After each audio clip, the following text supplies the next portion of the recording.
I don't usually lead with this, but when I first started getting into Yoga Nidra, when I really started to deepen my practice, I felt this calling. I felt this calling that I wanted to learn more. But surprisingly, it wasn't because I wanted to become a teacher or a guide. It was because I was preparing for death.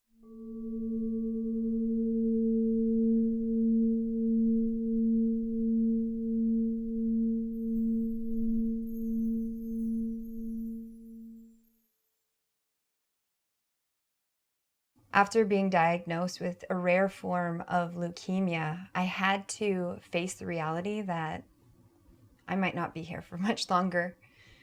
And it was because of that, I wanted to have all the tools that I needed to prepare myself for that final resting pose. That experience changed everything for me. And what happened during that was something that my soul, my heart, calls to share with all of you, which is why the training I offer now exists for anyone who feels called to either embody Yoga Nidra or maybe you are desiring to share it with the world. This practice is not just something that you do, it's something that you feel. And if you feel like there's something that you can't quite explain from this practice, I want you to stay with me here. Now, most of us that find Yoga Nidra are arriving in the same way. Something in your life might not be working. Sleep, relationship, a health crisis, grief, or a reality you feel like you didn't choose. And then there may be this time where you start to feel like maybe you didn't find this practice, maybe this practice found you, and you want to know more. Not just more about Yoga Nidra, but a more depth within yourself. Like, what is this thing? Why is it working? And then a sense of peace. And then alongside that, sometimes there's an experience that comes in quietly or loudly, which is calling you to carry it forward. But this is where it gets a little bit tricky because most people are starting to look for a Yoga Nidra teacher training at this point. And what you start to notice, there's a curriculum, there's a history, a technique, the anatomy of this practice, and all of that is important.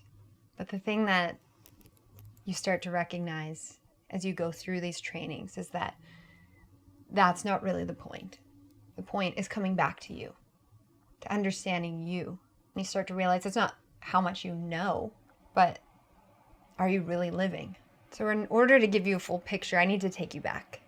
When I was diagnosed, I had already been in the wellness world for quite some time. I knew the things, I had the tools, I had the practices. And honestly, I thought that I was pretty good at resting, but I didn't understand what rest meant on a deep soul level. What I understood was how to do all the things so that it appeared that you were well. And then cancer came.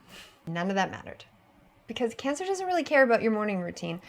I remember a specific moment in my treatment where I realized I might not make it through this. I knew I needed something that wasn't going to just talk me out of the fear with positive thinking or another technique. I needed to be able to sit with everything that was coming up.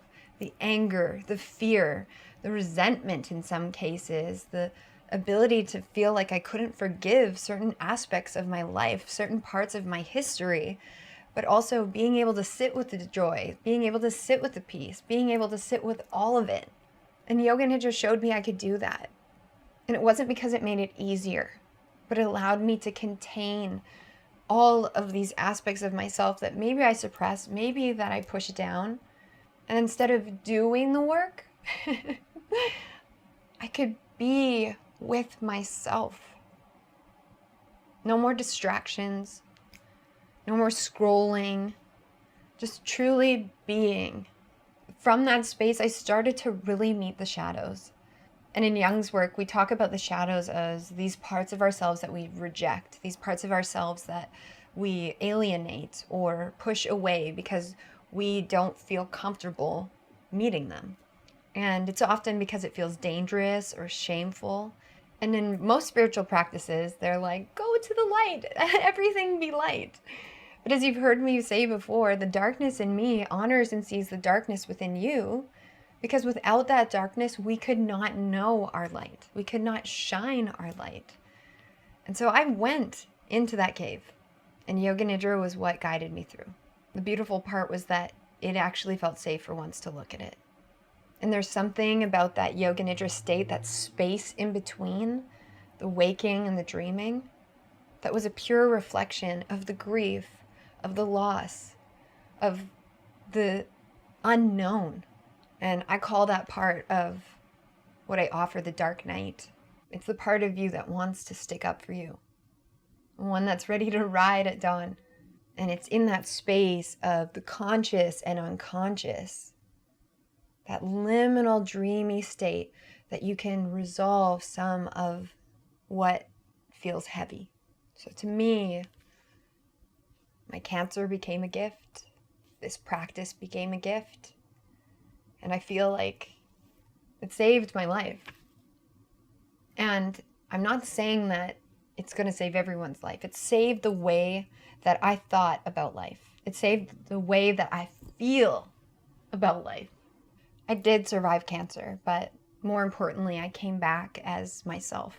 I was able to feel the wholeness of life, what really matters, what's really important. And it turns out that's what I needed to go through in order to be fully present with people and fully present with myself.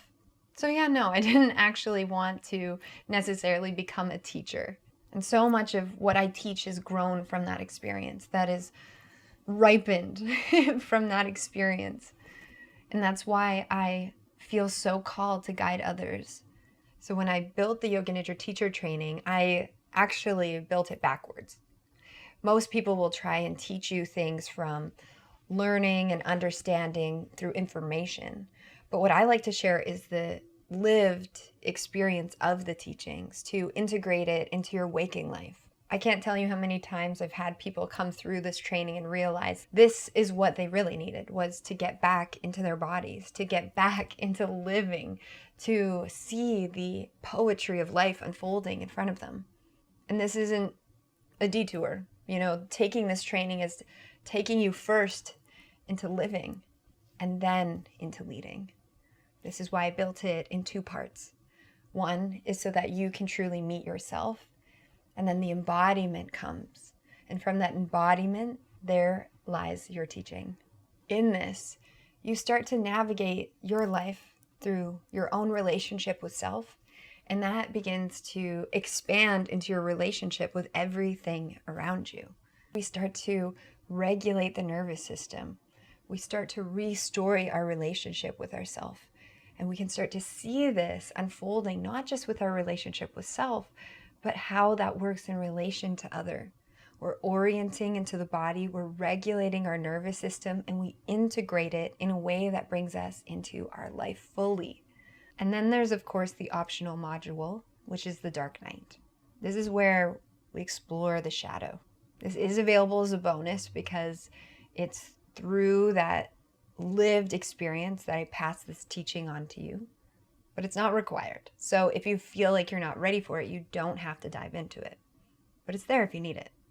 Only after we've lived through the practice do we move into the leading of the practice. And this is where we expand our understanding in written word. We write the script. We rewrite the script.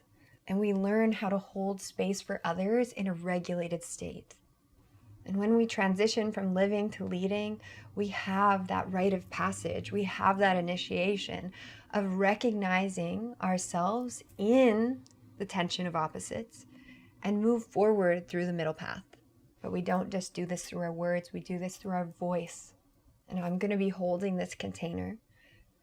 It takes approximately 3 months to complete it. And for those joining that already are on the yogic path, you will also receive 100 Yoga Alliance credits. And I'm going to be real with you for a second because it's not just about the certificate or the piece of paper on the wall. This is coming into a training that is about your life, because how you receive and hold space for yourself is what really matters. It's what this training is really about. And I'm sure that some of you are like, whoa, I'm going to have to feel. I'm going to have to be still. I'm going to have to hold space for myself. And that might bring up a lot for you. So I just want to spend the next little while here talking about that, about supporting you in that. Some of you were maybe even thinking, Ayla, I'm not sure I want to teach. And same, I didn't know either when I first started going into this work. But what I can share with you is that once you've completed the living module of this program, the teaching part, it's not going to matter so much. It's more about meeting yourself in a deeper way, and you'll know what you're here to do. And if teaching is a part of it, amazing.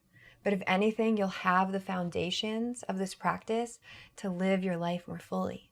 And you don't have to have everything worked out before you get into this container. That's what it's all about, is meeting ourselves where we are at. And if you're also wondering, well, maybe I don't have time. You have a year. And if it's a genuine calling, the time usually has a tendency to appear. We make time for things that we need. So if you're not totally sure yet if you're ready, that's okay. But for those of you that are feeling this calling, that you're starting to notice the synchronicities and this video might have landed exactly when you needed to hear it, then I encourage you to apply. And if you're feeling a slight hesitation, then please join the Yoga Nidra community. Every week we're connecting with a conscious community of people who truly value rest. So you can start there and see what begins to unfold for you. And if after that something in you knows that you're ready to take that next step forward, then apply for the Yoga Nidra teacher training in the description box below. The application process is short. It'll take a couple days for you to hear back from me. And if it seems like you're a genuine fit, you'll be accepted, you'll receive your enrollment, and we'll find a place for you in the program. These trainings are kept small, and that's intentional because the container of this work is intimate. And I want to say one more thing before I go. I never planned to be here. I never planned to be guiding others. I planned to rest, to heal, and I planned at my lowest to die. But what actually happened is that this practice, it brought me back to life. And now it's offering something for me to give, to pass on, to share with you. So whether or not you stand in front of a room or you just do this for you, know that everything grows from here. Thank you for listening. Thank you for being here. Make sure to subscribe if you want to listen to more Yoga Nidras or hear more about the practice. As Ram Dass says, we're all just walking each other home. Thank you for listening. I hope you liked this video, and I wish to see you in the teacher training. Namaskar.